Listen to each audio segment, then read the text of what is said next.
Hi everyone, thank you for tuning in. I'm your instructor Joy. Let me first play a tune for you.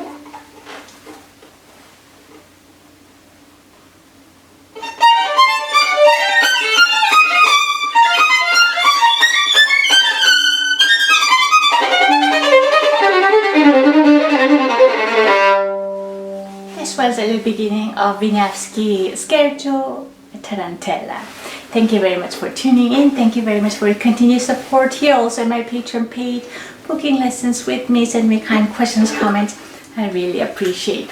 So this piece was requested by several subscribers, and also I thought it was a great piece to show you the two main bow techniques that's used in any or many fast passages.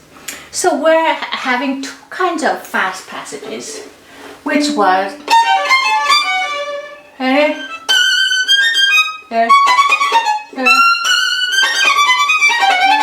that part. So now what's the difference other than both being fast? As you notice, one is on the string and then the other one is off the string. So not only that, the most important one here is a bow placement.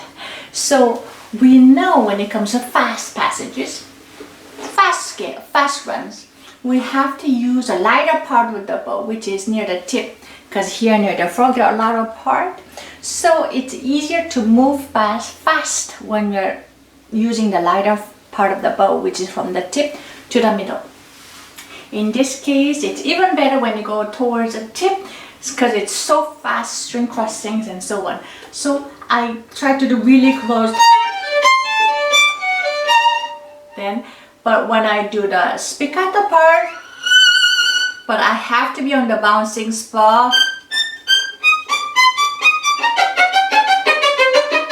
because I cannot do spiccato. This is another part of the bow where I can do ricochet, maybe, but spiccato, I have to be on the bouncing spot, which is about from the middle to the quarter to the frog, about this section. Now, let me show you how one could practice first fast slurred legato section, which is beginning of this part. So here, there's a little of elbow involved because we have to make sure the elbow height is correct for both strings, but mainly we're doing a lot of very flexible wrist.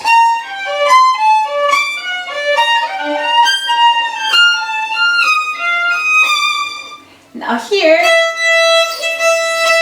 one could just practice raising the raising the wrist up and up bow and going down. And then you can incorporate to E and A. There's a great flexible wrist exercise by Mazas, M-A-Z-A-S. I believe that's 14. I believe it's 14. So it goes like this.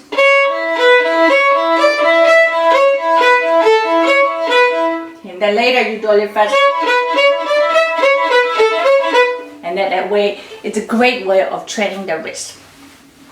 Now when it comes to spiccato, there's a different kind of bouncing spot depending the speed of spiccato. Fast one you do rather in the middle.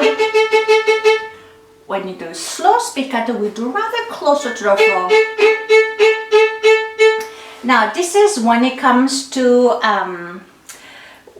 it's important knowing when to practice slow, when to not. So we know that slow practice is important, but when it comes to spiccato, because the bow placement is so different depending on slow spiccato and fast spiccato, one has to make sure we practice slowly so that we can use in fast tempo or performance tempo.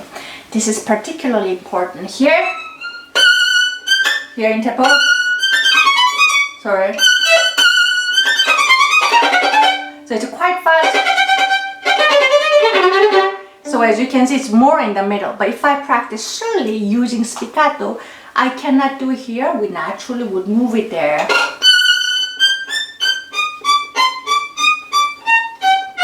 And this is when it comes to the wrong type of practicing. Even though slow practicing is good, in this case, one has to keep the fast bouncing bow, fast spiccato, by keeping that one.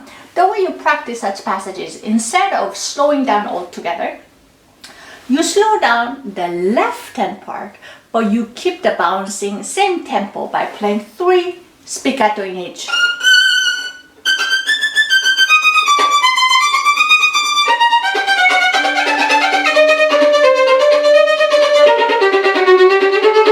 That way, I kept the same spot that I would use